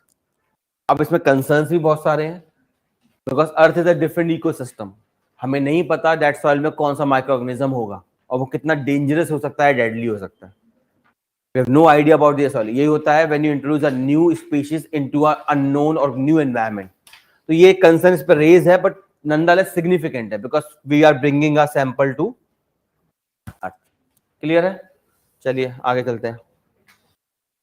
Ecocide. Mexico is contemplating enacting a law that will classify ecocide as a criminal offense. What is ecocide? Basically economic genocide. Oh, sorry, environmental genocide. ठीक है, Ecocide signifies detrimental impact of human actions on environment leading to extensive destruction. अब ये तो problem रहती है, देखिए we have to compare both, चलता ही रहता है. एनवायरमेंटल डिस्ट्रक्शन हमें पता ही है, बहुत ड्रामे होते हैं. नोटेबल इंस्टेंसेस जैसे Russian invasion of Ukraine, of course it is killing a lot of things. Vietnam war में a lot of jungles and things were burn out. Deforestation in Indonesia, आपको पता होगा, for palm oil. Palm oil के लिए Indonesia is a rainforest. It is being deforested for palm oil. Amazon rainforest, Chernobyl disaster. So these are the events which led to large mass level extinction of basically ecological diversity. तो इसी को हम बोलते हैं ecocide. Any event which leads to mass level extinction of some ecological diversity, it is known as ecocide. And who coined this term? Olaf Palme. I'll silent, I believe. Swedish politician Olaf Palme. He coined this against US in 1972 UN Conference on Human Environment. What is this conference? I don't know. आपको idea है नहीं? इसी में आपका आता है, नहीं ये इस वाले में नहीं आता, सॉरी, में प्रिंसिपल आता है आपका. UNFCCC इसके बाद वाले में रियो में आया था. जो आपका CBDHR प्रिंसिपल है वो इस कॉन्फ्रेंस में पैदा हुआ था. 1972 स्टॉकहोम कॉन्फ्रेंस, स्टॉकहोम में हुई थी, UN conference on human environment. इसके बाद एक कमिटी अपॉइंट की गई थी जिसे हम बोलते हैं Brundtland commission. This commission gave the word, जो आप सब लोग बोलते रहते हैं हर वक्त, sustainable development. Sustainable development was this commission's word. Sustainable development means a development of present without compromising the future generations' ability to meet their needs. ठीक है, please remember that. What is the global status of ecocide? It is criminalized in 11 countries and 27 countries are in consideration. अब India की बात कर लेते हैं, which is more important. What is the status in India? India में of course this is not yet mainstream legal doctrine. Ecocide कोई mainstream legal doctrine नहीं है, but Indian courts have talked about this multiple times. For example Uttarakhand high court, I believe, recognise, Uttarakhand था, हिमाचल था, दे recognise Ganga और whatever Ganga को as a legal person. Legal person मतलब entitle of fundamental rights. Legal person का मतलब ये हो गया it may be a river but it will be recognised as a person and person have fundamental right. So if you are polluting Ganga river can complain against you. ठीक है? Who will complain on behalf of Ganga river? Basically authority which are appointed, they will complain if you pollute the river, and it can claim that its fundamental rights are violated to be clean. ठीक है? तो ठीक है, बाद में supreme court ने hold करा, उन्होंने कहा ये तो ज्यादा ही हो गया. So ठीक है, anyway ये बात है, लीगल पर्सन स्टेटस. तो ऐसी चीजें होती रहती हैं, अच्छी हैं. Notable statement for notable judgements in India. Chandra CFS terminal operator private limited versus the commissioner of customs and others. The Madras high court acknowledge the ongoing activity that could be categorised as ecocide. तो ऐसा नहीं है कि India does not have a tradition of ecocide. There are numerous judgement in which we have recognised rivers as legal persons which are entitled to fundamental rights. Similarly, we have such judgment where ecocide is clearly stated, but it has not been mainstreamed yet. बात समझ आ रहा है scene क्या है? India में we have judgments related to ecocide, but ecocide is not a mainstream term in India yet. कुछ laws है, please remember them. Environmental Protection Act 1986, which deals with protection of environment, and it gives exclusive power to union government, state नहीं, union government. Wildlife Protection Act, इसी act के तहत आपके बनते हैं national parks, wildlife sanctuaries, tiger habitats, all those things ना, they are all under wildlife protection. These all will be in detail, मैंने आपको रेफरेंस में दिया है. These all will be in detail in your respective classes, environment में particularly. Next you have is CAMPA, Compensatory Afforestation Fund Act. Under this, if you take away a forest for any purpose that is non-forestal use, मान लेते you want to construct a highway, expressway, whatever you want to do. So for that you have to provide fund, you have to give money as a compensation. From that money the government will do forestation somewhere else. This fund is known as कंपा. ठीक है. Last, अच्छा ये तो pollution के लिए हमारे पास बहुत सारे लॉज है. व्हाटएवर. 1972 यूएन कॉन्फ्रेंस, इसे देख लीजिए जल्दी से.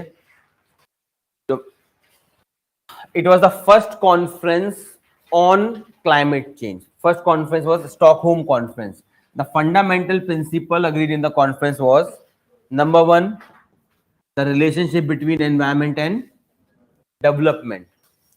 Number two, collective but historical whatever responsibility.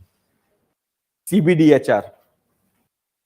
Number one, that environment and development has a relation. A development should not compromise environment, the environment should not compromise development. A balance should be there. Okay. Second is collective responsibility, but different, but the responsibility of north and south differs. The priority of south is development and responsibility of north is to support the south, because south wants to develop itself, but it cannot adopt the mechanism adopted by north for its development, the highly exploitative nature. Clear? और यही दोनों principle क्या है? They are continuing to be India's approach to world, and this led to the creation of a body known as यूनिपी.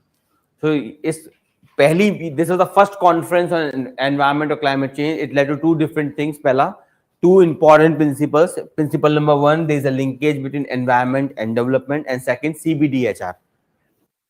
Also, it led to creation of the most important body under climate change at world level known as UNEP. It is a main body at the level of UN dealing with environment protection. ठीक है. एक ये भी याद रखना है, global environment facility. It was created in Earth Rio Summit. It is a implementing fund agency. It provides funds for not only this agreement, a lot of agreement. देखिए कौन कौन सा agreement है. Minamata Convention on Mercury. Mercury से you have a disease called Minamata, inflation of tissues. Stockholm's Convention on persistent organic pollutants. Organic pollutants that you emit. ये सब मैंने केवल reference में दिया, मैं फिर समझा रहा हूँ. These all are in reference for your understanding कि they are linked topic. They will be in detail in environment. GS paper 3 classroom में डिटेल में सारे टॉपिक करवाए जाएंगे, इनके प्रोविजन, इनके सब components. United Nation convention on biological diversity, UN convention on combat desertification and UNFCCC. Remember this for prelims. ठीक है. प्रीलिम्स के लिए याद रखना कि ग्रीन आपका global environment facility address these all conventions. ठीक है. चलिए, आज तो जल्दी काम हो गया. एक सेकेंड. चलिए फिर मिलते हैं next Saturday with some other news. Bye bye then. Very welcome.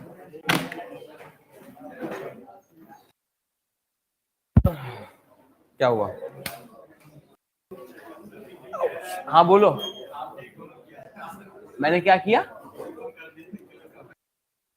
अच्छा, ये तुम ही हो. तुम सही हो यार, ऑफलाइन बैठ के ऑनलाइन कमेंट मर रहे हो. क्या लिखा है? Immortal jutsu. ये क्या होता है? है? अच्छा हाँ बोलिए, आपका डाउट है.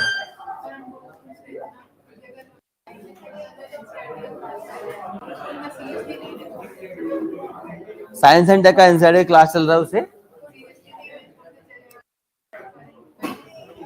साइंस एंड टेक में ज्यादा टेक्नोलॉजी पे फोकस कीजिए और करंट अफेयर्स पे ज्यादा फोकस किया हो जाएगा. इतना कुछ खास आता नहीं है उसमें. डिटेल्स में मत जाना, बहुत डिटेल्स की जरूरत नहीं है उसमें.